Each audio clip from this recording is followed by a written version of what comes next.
गोकुलेशस्वरूप श्री वल्लभ शरणं मम। योऽन्तः प्रविश्य मम वाचमीमां प्रसुप्तां सञ्जीवयत् किल शक्तिधरस्वधाम्ना। अन्यांश्च हस्तचरणश्रवणत्वगादीन् प्राणान् नमो भगवते पुरुषाय तुभ्यम्। राधे कृष्ण गोविंद गोपाल राधे माधवा। राधे कृष्ण गोविंद गोपाल राधे माधवा। राधे कृष्ण गोविंद गोपाल राधे माधवा। राधे कृष्ण गोविंद गोपाल राधे माधवा। गोविंद राधे माधवा। गोविंद राधे माधवा। गोविंद राधे माधवा। गोविंद राधे माधवा। गोपाल राधे माधवा। गोपाल राधे माधवा। गोपाल राधे माधवा। गोपाल राधे माधवा। राधे कृष्ण गोविंद गोपाल राधे माधवा। राधे कृष्ण गोविंद गोपाल राधे माधवा। राधे कृष्ण गोविंद गोपाल राधे माधवा। राधे कृष्ण गोविंद गोपाल राधे माधवा। गोविंद राधे माधवा। गोविंद राधे माधवा। गोविंद राधे माधवा। गोविंद राधे माधवा। गोपाल राधे माधवा। माधवा गोपाल राधे माधवा। राधे कृष्ण गोविंद गोपाल राधे माधवा। राधे कृष्ण गोविंद गोपाल राधे माधवा। राधे कृष्ण गोविंद गोपाल राधे माधवा। राधे कृष्ण गोविंद गोपाल राधे माधवा। राधे कृष्ण गोविंद गोपाल राधे माधवा। राधे कृष्ण गोविंद गोपाल राधे माधवा। राधे कृष्ण गोविंद गोपाल राधे माधवा। राधे कृष्ण गोविंद गोपाल राधे माधवा। गोविंद राधे माधवा। गोविंद राधे माधवा। गोविंद राधे माधवा। गोविंद राधे माधवा। गोपाल राधे माधवा। गोपाल राधे माधवा। गोपाल राधे माधवा। गोपाल राधे माधवा। राधे कृष्ण गोविंद गोपाल राधे माधवा। राधे कृष्ण गोविंद गोपाल राधे माधवा। राधे कृष्ण गोविंद गोपाल राधे माधवा। राधे कृष्ण गोविंद गोपाल राधे माधवा। राधे कृष्ण गोविंद गोपाल राधे माधवा। राधे कृष्ण गोविंद गोपाल राधे माधवा। राधे कृष्ण गोविंद गोपाल राधे माधवा। राधे कृष्ण गोविंद गोपाल राधे माधवा। राधे कृष्ण गोविंद गोपाल राधे माधवा। राधे कृष्ण गोविंद गोपाल राधे माधवा। राधे कृष्ण गोविंद गोपाल राधे माधवा। राधे कृष्ण गोविंद गोपाल राधे माधवा। कृष्ण कन्हैया लाल की जय। श्री गोवर्धन नाथ की जय। श्री वल्लभाधीश की जय। श्री हरिराय महाप्रभु की जय।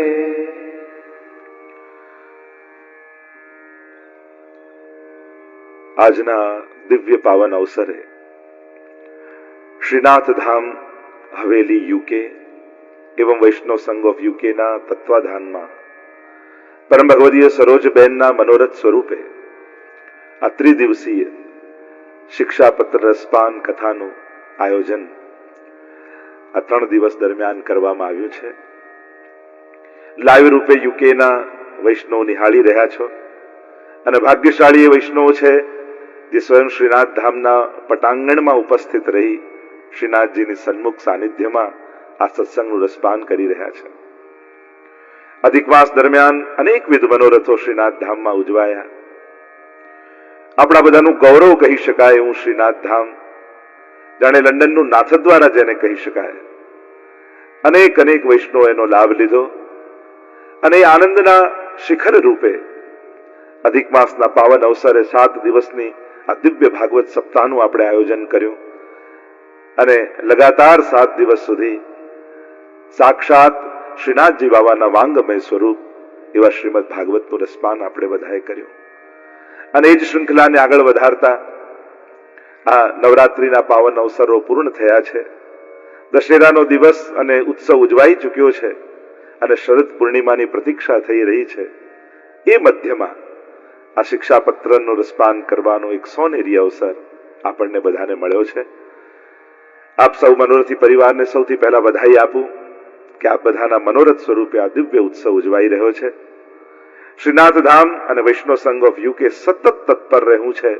વિવિધ પ્રકારના આયોજનો કરી વૈષ્ણવતાના આ મહેકને, વૈષ્ણવતાની આ સુવાસને ચોમેર ફેલાવવા માટે સદાય અગ્રસર રહે છે. શ્રીનાથ ધામ તો અનેક પ્રવૃત્તિઓથી ગુંજતું રહે. એ બાલ પાઠશાલા હોય, એ સત્સંગ હોય, સમાજ સેવાના કાર્ય હોય, અને સાથે સાથે દર્શન, મનોરથો અને અનેક પ્રકારથી શ્રીનાથ ધામ સતત એની સામાજિક, धार्मिक और सांस्कृतिक प्रवृत्तियों થી गूंजતું રહે છે. आइए प्रवेश करते हैं विषय में. शिक्षापत्र જેવો વિષય આપણા સત્સંગના કેન્દ્રમાં છે અને એટલા માટે આ સત્સંગની મહત્તા અનેક ગણી વધી જાય છે. પુષ્ટિ માર્ગના અનેકવિધ ગ્રંથો, એમાં શ્રી મહાપ્રભુજી રચિત ગ્રંથો હોય, શ્રી ગુસાઈજી રચિત ગ્રંથો હોય, શ્રી ગોકુલનાથજી રચિત હોય અને શ્રી હરિરાય મહાપ્રભુજી વિરચિત હોય. પ્રાચીન કાળથી આપણા ઘરના સત્સંગ હોય કે મંડળના સત્સંગ હોય, એ સત્સંગના કેન્દ્રમાં સદાય શિક્ષાપત્ર અખંડ રૂપે રહ્યું છે. અને એમ કહેવાય કે શિક્ષાપત્ર વગર આપણો પુષ્ટિ માર્ગીય સત્સંગ જ અધૂરો કહેવાય.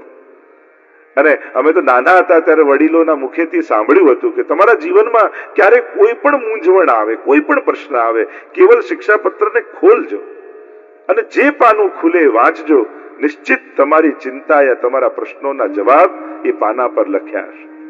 અને આપ બધા પોતપોતે જાતે અનુભવ કરી શકો છો આ ગ્રંથની દિવ્યતાનો, કે આપ જ્યારે પણ આપના જીવનમાં કોઈ પણ લૌકિક કે અલૌકિક કોઈ પણ પ્રકારની મૂંઝવણ હશે અને જ્યારે શિક્ષાપત્ર એ હરિરાયજીની વાણી છે, આચાર્યોની વાણી છે અને મહાપુરુષોની વાણી એ સત્ય હોય છે, ત્રિકાલા બાધિત હોય છે, દરેક સમયમાં સટીક હોય છે. અને આજે પણ જ્યારે ખોલશો ને, નિશ્ચિત તમારી ચિંતાઓના સમાધાન એમાં લખ્યા હશે.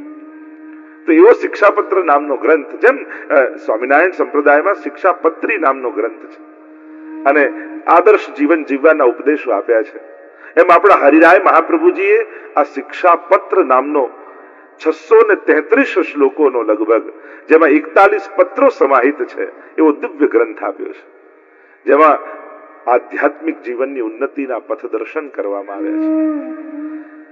એના તો પછી આપણે વિસ્તારથી ચર્ચા કરીશું. એમ તો 3 જ દિવસ છે ને શિક્ષાપત્ર જેવો એક દળદાળ ગ્રંથ આપણી સન્મુખ હોય એટલે ન્યાય આપવું કઠિન થઈ જાય. પણ યમુનાજી વહેતા હોય ને એક ચુલ્લુ ભર જલ પીઓ ને તો એ કહેવાય તો એમ જ કે અમે યમુના પાન કરીને આવ્યા. એમ શિક્ષાપત્રનો કોઈ એક શ્લોક પણ આપણી જોડે આત્મસાત કરી લે ને તો આપણું યમુના પાન ત્યાં જ થઈ ગયું કહેવાય. દિવ્યતા ગ્રંથની એ છે.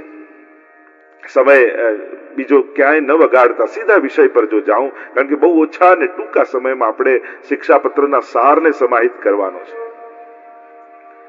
આપ બધા જાણો છો કથા એમ, આ એક એવો દિવ્ય ગ્રંથ છે ને એક વિશેષ ગ્રંથ છે કે જે કેવલ પોતાની વિદ્વત્તા યા પોતાના વિચારોને પ્રગટ કરવા માટેની રચના નથી થઈ, પણ એની રચનાનો એક ઇતિહાસ છે, એની એક ઘટના છે.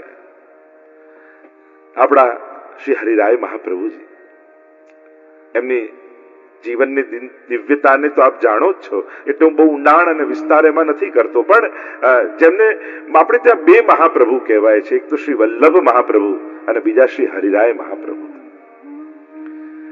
એવી મહાપ્રભુજી ગુસાઈજીની કૃપા શ્રી હરિરાયજી પર રહી છે. શ્રી મહાપ્રભુજી, એમના લાલજી શ્રી ગુસાઈજી, શ્રી વિઠ્ઠલનાથજી, એમના 7 લાલજી, એમાંના દ્વિતીય લાલજી શ્રી ગોવિંદલાલજી, અને ગોવિંદલાલજીના થયા કલ્યાણરાયજી, અને કલ્યાણરાયજીના પુત્ર થયા શ્રી હરિરાયજી. અને શ્રી હરિરાય મહાપ્રભુજી અનેકવિધ ગ્રંથો, અનેકવિધ પદો, અનેક પ્રકારનું સાહિત્ય પુષ્ટિ માર્ગને આપ્યું છે. પુષ્ટિ માર્ગને સમૃદ્ધ કરવામાં શ્રી હરિરાય મહાપ્રભુજીનો બહુ મોટો ફાળો છે. 7 બેઠકજીઓ શ્રી હરિરાય મહાપ્રભુજીના પ્રગટ રૂપે આજે પણ ભૂતલમાં બિરાજમાન છે, કે જ્યાં હરિરાયજી પ્રગટ સ્વરૂપે બિરાજમાન છે. એવા શ્રી હરિરાય મહાપ્રભુજી, જેમને આપણે દીનતા સાગર કહીએ, જેમને આપણે શિક્ષા સાગર કહીએ, જેને આપણે રસસાગર કહીએ, એવા શ્રી હરિરાય મહાપ્રભુજી આટલા મોટા પ્રકાંડ વિદ્વાન હોવા છતાંય કેવી સરળતા, કેવી દીનતા આપની. આજે પણ વૈષ્ણવ સૃષ્ટિ દીનતાના ઉદાહરણ રૂપે શ્રી હરિરાયજીની આગળ આંગળી ચીંધે છે કે દીનતા કેવી હોય તો શ્રી હરિરાયજી પાસેથી શીખો. એવા દીનતાના સાગર, એવા શિક્ષાના સાગર શ્રી હરિરાય મહાપ્રભુજી. શિક્ષાપત્રના પ્રાગટ્યની કથા એવી છે, શ્રી હરિરાય મહાપ્રભુજી પધાર્યા છે જેસલમેર. અનેક જીવ પર કૃપા કરવા દેશાંતર પ્રવેશ, અને કોમલ પદ જ્યાં કમલ વિલસે ધન્ય કહું તે દેશ. શ્રી ગોપાલદાસજી વલ્લભાખ્યાનમાં તો શ્રી મહાપ્રભુજી ગુસાઈજી માટે ગાય છે કે જ્યારે જ્યારે જ્યાં જ્યાં મહાપ્રભુજી અંગ બંગ કલિંગ કૈકટ મગધ માર સુર સિંધ તે તામસના અઘર્યા પરતાપ પદ રજગંધ. શ્રી મહાપ્રભુજીએ 3 વાર ખુલ્લા ચરણારવિંદથી સમગ્ર ભારત વર્ષની પરિક્રમા કરી અને જ્યાં જ્યાં મહાપ્રભુજી પધાર્યા ધન્ય કહું તે દેશ, કોમલ પદ જ્યાં કમલ વિલસે. ધન્ય છે ભૂમિ કે જેને મહાપ્રભુજીના ચરણોનો સ્પર્શ પામ્યો છે. શ્રી વિઠ્ઠલનાથજી, શ્રી ગોકુલનાથજી, શ્રી હરિરાયજી, આ બધા મહાપુરુષોના ચરણારવિંદનો સ્પર્શ જે ભૂમિને મળે એ ભૂમિ કેવી ભાગ્યશાળી છે. અને એટલા માટે સર્વોત્તમ સ્તોત્રમાં પણ ગુસાઈજીએ શ્રી મહાપ્રભુજીના નામ લખતા કહ્યું ભૂમિ ભાગ્યમ, કે ભૂમિ પણ પોતાના ભાગ્યની સરાહના કરી રહી છે.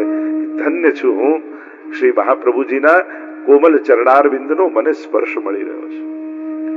કારણ કે જયારે વિનંતી ભૂમિએ કરી હતી ઠાકોરજીને, અને ત્યાં જઈને ક્ષીરસાગરમાં જે 10મ સ્કંદમાં તમે કથા સાંભળો છો, ભૂમિ પર ભાર વધ્યો, બ્રહ્માજી પાસે ભૂમિ ગઈને કહ્યું કે મારો ભાર વધ્યો છે અને ક્યારે ભગવાન આ ભૂમિનો સ્પર્શ કરશે. અને 11 વર્ષ ને 52 દિવસ ઠાકોરજી ખુલ્લા ચરણારવિંદથી વ્રજની ભૂમિને પાવન કરી છે. પણ ભારત વર્ષની અન્ય ભૂમિએ કહ્યું કે પ્રભુ આપ ખુલ્લા ચરણારવિંદથી વ્રજની ભૂમિને તો પાવન કરી, પણ અમને આપનો સ્પર્શ ક્યારે મળશે? અને ત્યારે પ્રભુએ કહ્યું કે હમણાં તો કૃષ્ણ સ્વરૂપે પધાર્યો છું ને બ્રજને પાવન કર્યું, પણ જયારે વલ્લભ સ્વરૂપે પધારીશ ત્યારે સમગ્ર ભારત વર્ષની ભૂમિને પાવન કરીશ. અને શ્રી મહાપ્રભુજી ખુલ્લા ચરણારવિંદથી સમગ્ર ભારતની 3 વાર પરિક્રમા કરી એ ભારતની ભૂમિને ધન્ય કરી છે. એના મહાત્મને વધાર્યું છે, તીર્થોને સનાથ કર્યા. તીર્થ સકલ સનાથ કીધા ચરણ રેણુ સમાજ. સાધારણ વ્યક્તિ તીર્થોમાં જઈને પવિત્ર થાય, પણ તીર્થો પણ પ્રતીક્ષા કરે છે કે ક્યારે આવા મહાપુરુષ જેવા, મહાપ્રભુજી જેવા આચાર્યો અમારી પાસે પધારે, અમારામાં સ્નાન કરે અને અમને કૃતાર્થ કરી. કારણ કે પાપીઓ પાપ પધરાઈ જાય અને તીર્થો પ્રતીક્ષા કરે કે આ પાપ બધા મૂકી તો જાય છે, પણ અમે શુદ્ધ ક્યાં થઈશું? ત્યારે તીર્થો પણ મહાપુરુષોની પ્રતીક્ષા કરતા હોય છે. અને જયારે આવા મહાપુરુષો તીર્થોમાં આવીને સ્નાન કરે ત્યારે તીર્થો પણ પવિત્ર થઈ જતા હોય છે. અને એટલા માટે તીર્થો સનાત થવા માટે આવા શ્રી મહાપ્રભુજીની પ્રતીક્ષા કરે છે. તો આવા શ્રી હરિરાય મહાપ્રભુજીની જે આપણે ચર્ચા કરી રહ્યા છે, પધાર્યા છે જેસલમેરની મરુભૂમિમાં. ઇતિહાસ અને ચર્ચાઓ અને પ્રસંગો તો ઘણા છે, પણ સીધા હું શિક્ષાપત્ર તરફ અગ્રસર થઈ રહ્યો છું, એટલે બીજી કોઈ વિસ્તાર ન કરતા. કારણ કે હરિરાય મહાપ્રભુનું જીવન ચરિત્ર જેવું છે કે એમ લાગે કે કયું પાસું સ્પર્શ કરવું ને કયું ન કરવું. જેમ હીરો હોય એના દરેક પાસાઓ ચળકતા હોય, એમ શ્રી હરિરાય મહાપ્રભુજીનું જીવન ચરિત્ર પણ એવા અનમોલ હીરા જેવું છે કે જેનું દરેક પાસું ચળકતું છે. પધાર્યા છે જેસલમેર.